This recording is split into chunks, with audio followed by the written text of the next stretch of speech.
Nah, di sini kita akan coba lihat apa saja sih pesan dari BKD terkait TMS ataupun tidak memenuhi syarat bagi Bapak Ibu.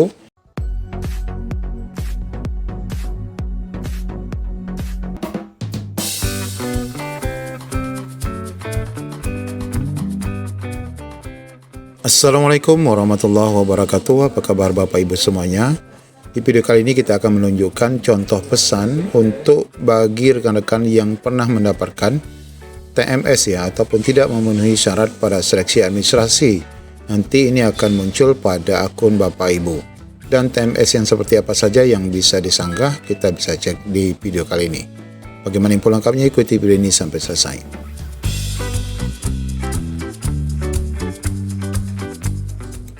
Ya, ini adalah contoh tampilan yang nanti akan muncul hasil seleksi administrasi bagi Bapak Ibu yang sudah diperiksa oleh BKD. Meskipun secara administrasi Bapak Ibu nanti pengumuman untuk hasil administrasi itu akan diumumkan di akhir bulan, yaitu 30 Oktober sampai 1 November.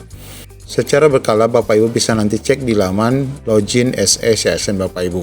Sebagaimana kita ketahui bahwa dari informasi BKN kemarin per tanggal 11 Oktober di sini sudah nampak sekali rekan-rekan yang dinyatakan TMS, di mana untuk guru di sini kita lihat ada 633 yang dinyatakan TMS.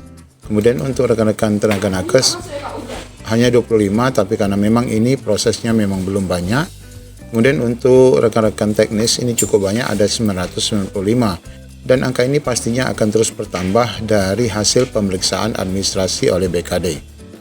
Nah, di sini kita akan coba lihat apa saja sih pesan dari BKD terkait TMS ataupun tidak memenuhi syarat bagi Bapak Ibu yang akan nanti dimunculkan di laman SE CSN ataupun dimunculkan dari hasil seleksi administrasi yang akan diumumkan secara serentak. Yang pertama, contoh pesannya adalah ijazah dan transkrip nilai tidak asli atau fotokopi. Ini jelas ya, karena memang sudah diminta rekan-rekan mengupload yang asli. Kalau tidak ada yang asli atau hilang, dapat mengurus surat pengganti ijazah di sekolah dan dinas pendidikan. Kemudian yang kedua juga transkrip nilai tidak asli atau fotokopi. Kemudian ini juga transkrip nilai tidak asli atau fotokopi. Kemudian surat lamaran tidak sesuai dengan yang dipersyaratkan. Karena Bapak Ibu pastinya akan mendownload surat lamaran ini persis dari pengumuman Pemda. Jadi jangan sampai ada yang merubah ataupun mengambil contoh dari Pemda lain. Kemudian transkrip nilai tidak lengkap. Nah, ini sayang sekali ya. Tidak lengkap, misalnya mungkin ada 2 halaman bolak-balik, maka harus di-scan menjadi satu file. Yang selanjutnya, transkrip nilai tidak terlampir atau terunggah ataupun tidak lengkap. Nah, ini juga ya, jangan sampai Bapak Ibu ceroboh. Ijazah dan transkrip nilai yang diunggah bukan scan dokumen asli, tapi hanya fotokopi. Jadi banyak sekali pesan fotokopi ini, berkas fotokopi yang diupload oleh rekan-rekan. Kemudian kita lihat lagi pesan lain yang cukup banyak. Nah, diantaranya kop surat tidak sesuai dengan kop perusahaan yang bertanda tangan. Ini mungkin instansi ya, harusnya tidak terjadi seperti ini. Kemudian surat lamaran tidak sesuai, ini juga pasti menggunakan lamaran di tempat lain. Ada juga yang berkomentar bahwa minta tulis tangan ya Bapak Ibu. Jadi kalau minta tulis tangan ya harus tulis tangan.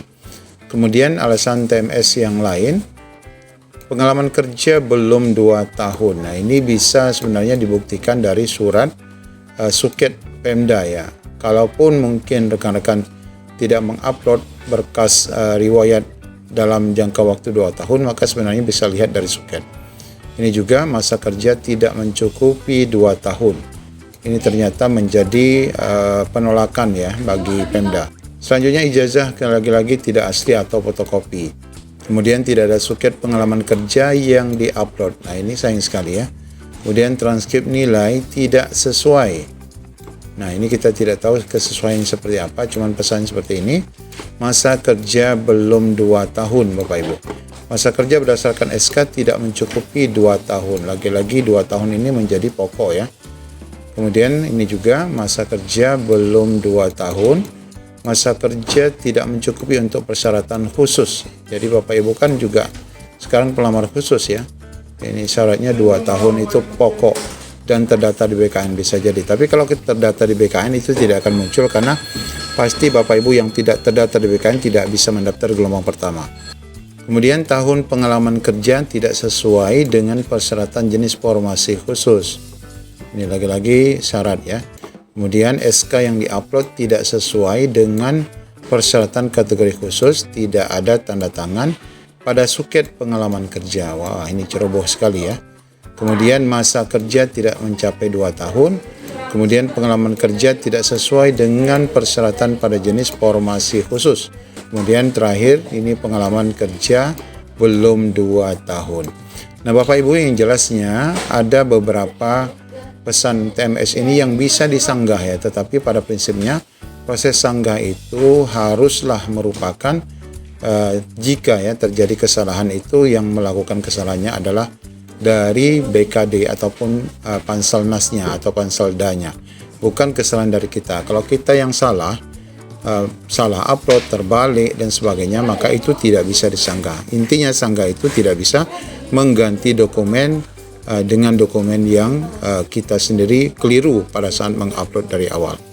Nah demikian Bapak Ibu beberapa contoh daripada proses sanggah, proses TMS yang nanti kemungkinan akan terjadi. Mudah-mudahan Bapak Ibu tidak mengalaminya, dan ini nanti akan diumumkan secara serentak pada 30 Oktober. Meskipun nanti Bapak Ibu bisa login di SECSN untuk dapat melihat hasil dari seleksi administrasi ini secara pribadi di akun Bapak Ibu sebelum nanti diumumkan secara bersamaan pada tanggal 30. Demikian informasi yang dapat kami sampaikan. Semoga Bapak Ibu tidak tergolong pada peserta yang tidak memenuhi syarat. Demikian, Assalamualaikum warahmatullahi wabarakatuh.